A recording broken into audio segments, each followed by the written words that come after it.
Hello everyone, welcome. This is Yellow. I like to now call myself my face. It's just easier to say, and I say my face a lot more than Yellow. Well, anyways, uh, a while back, Top Kirby 8305 made a request, and he asked me if I uh, wanted to do a Let's Play on, was it Temples of Turmoil, and I told him I'd consider it, but I am pretty busy with other things, and I played through the game once. I beat it, and yeah, I'm gonna go ahead and do a let's play of it. It was a decent game. I had fun with it. I don't mind taking before I start playing. In terms of requests, I don't mind taking requests, but as of right now, my number one priority on Zelda Classic is to make my own game, Mike's Funhouse. The progress is coming along nicely. I should hopefully be finishing up level 7 very shortly. And I do like to work on it for a while, then take small breaks and play other people's quests. I just recently also played The Forbidden City, and that was a really good quest as well. So, without further ado, let's do this.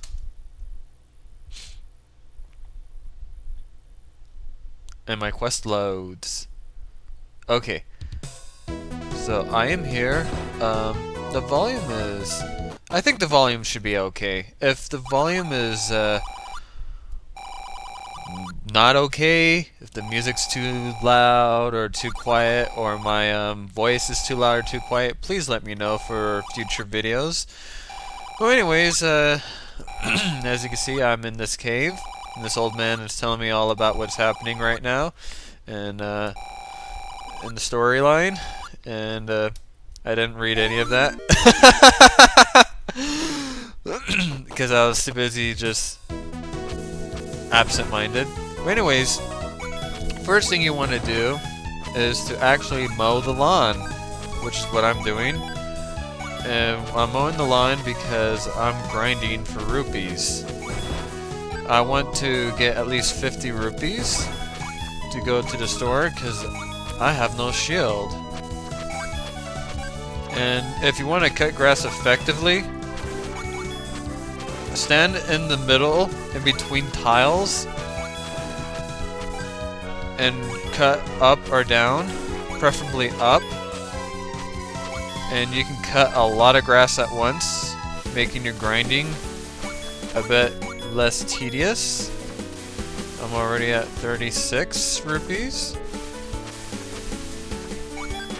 Already it's kind of intense, the difficulty. I'm actually, I know where to go since I played through it once already. Oops, I got hit right there.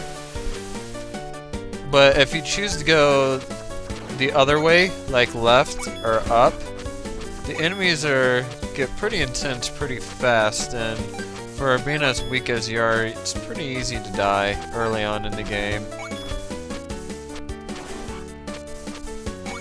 But we're about to hit 50 rupees pretty soon. Okay, I can shut down my lawn mowing business. And I'm gonna go on a shopping spree. As you can see, there's the entrance to level 1 right there. You know, even though I know that these guys are there, levers I think they are called, the guys that go up from the sand, I almost always get hit by them. So, I buy me my shield, so now I'm powered up. And let's go inside this temple. I do like the artwork in this game. I think it's pretty well done. And one kind of unique thing that Top Kirby did with this game is each dungeon just requires you to do something just a little bit different to get in. I like the way he decorated the entrances, so that's pretty cool. So I had to look under the armrest, get the key to unlock dungeon 1, so let's go in to the beach temple. I like how Top Kirby decorated each of these levels as well. I think They're pretty well done. So pretty much these are, you know, oops, I mistimed my sword slash there. These are more like fighting Dark Nuts rather than fighting Stalfoses. My only major slight criticism on the artwork is right there where my sword's pointing. I think there should be a splashing effect, because right now it's just the waterfall disappears without a splashing effect. I just think it looks a little weird. Well, I've played this game all the way through and beaten it once, and I know where to go in general. I don't remember exactly where to go 100% in these levels, so I may go around in circles a couple times. So, but I don't think that's going to be a big deal. Yeah, you don't want to get impatient with these guys. In fact, you want to let these guys come to you instead of you trying to come to them.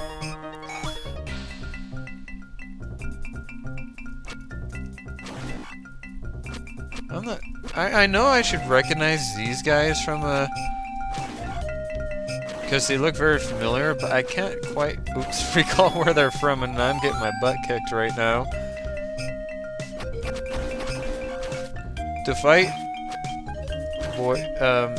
any kind of enemy that shoots, especially Goyas that can take a whole heart in one hit, you don't exactly want to stand directly in front of them. Stand a little bit to the left or right, and their boomerangs will go right through you, making your life less miserable when fighting them. Otherwise, fighting them is going to be quite mean.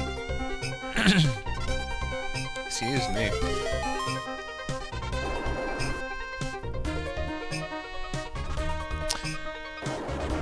The boomerang is, of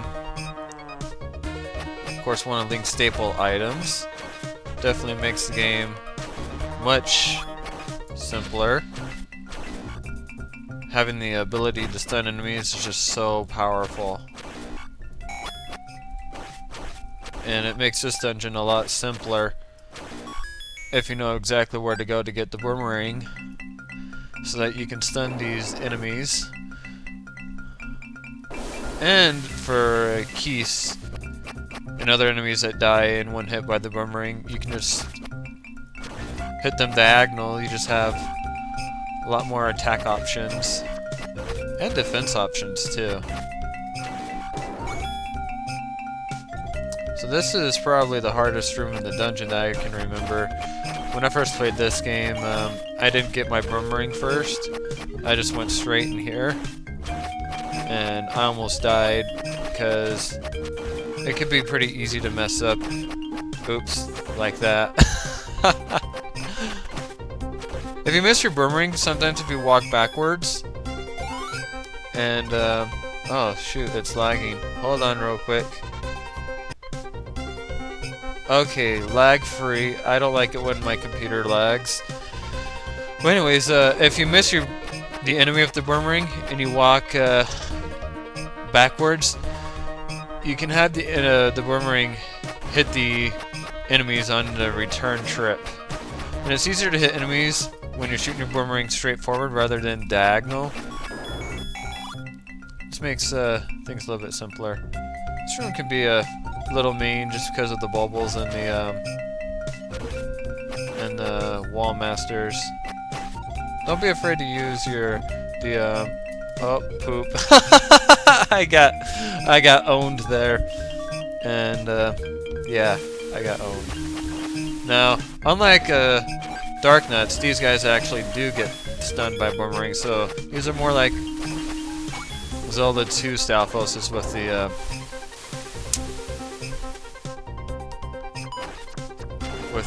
shields. There we go. My mind paused for a second. I'm not the best multitasker, so I might mumble by accident trying to explain or talk while I'm fighting an enemy. I'll try and not do that, but if I mumble, I apologize. So anyways, you don't want to hang out by the wall. In fact, you can hang out in the center area, or you can just get a clock like that. But one thing, if you're in a room with wall masters, if you hang around the bottom wall, see how I'm not directly touching the wall and no wall masters coming out? But if you touch a wall like that, the wall masters will come out. And you can only do this at the bottom wall. You can't do it at the top wall, or you can't do it at the side walls. It's only for the bottom wall. So just a little trick.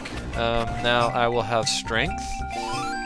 So Link can now impress the ladies. You know, that'd be cool if I could wear a bracelet and I suddenly got super buff by wearing it. I would wear it a lot.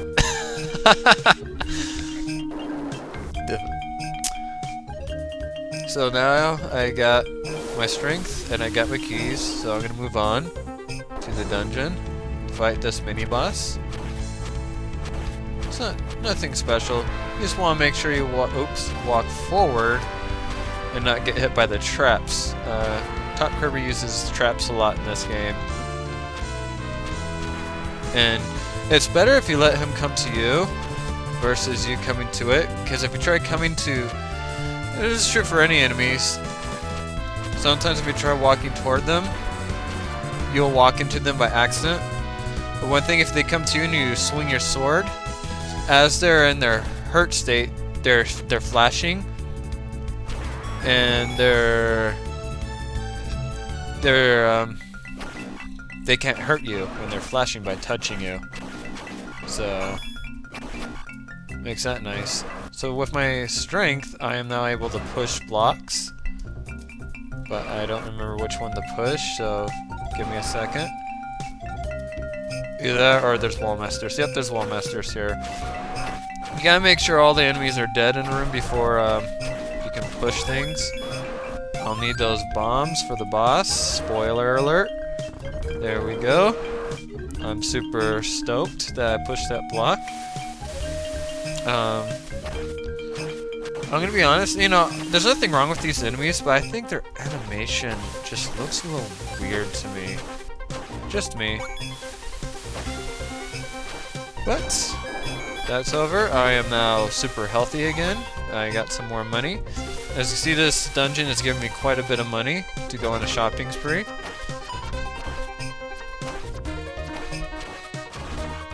See how standing in between... Oops. I wasn't paying attention. Standing in between tiles like that, when facing vertical, the shots go right through Link, both left and right, when 8-way walk is on. So that's a neat little trick to make fighting a little bit easier. You don't have to pay quite as much attention to your terrain.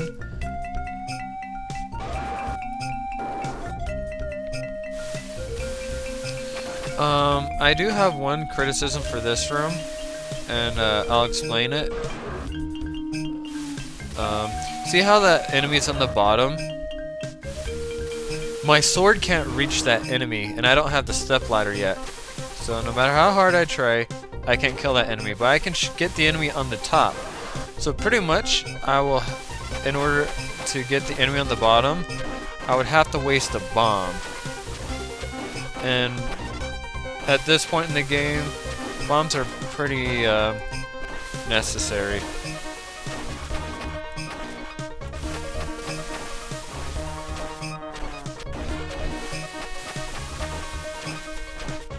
When fighting enemies that you know will split in enemies that die in one hit, just do an extra sword slash as they die, and they'll just give up and die.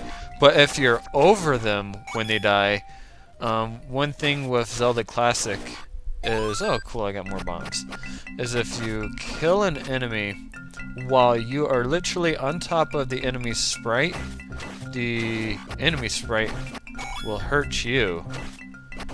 So you don't want to kill an enemy while you're literally on top of that enemy.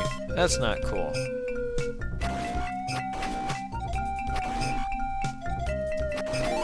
I love killing enemies right when you pick up an item and you see their death animation.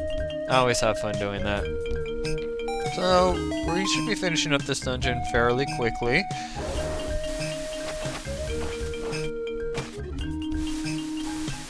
So, onward to the boss. I'm going to equip my bombs. And it's Dodongo time. I like the boss music selected. This is an easy way to kill Dodongos without using up your bombs. You just do a double slash, and I just lost my bomb since I picked up that eye. Oh! Sometimes I can't fit through the top door, and I get hurt that way. But anyways, that will end part 1 of my playthrough of Temples of Turmoil. Stay tuned to part 2 when I go to the second temple to be tormented. See you guys later. Bye-bye.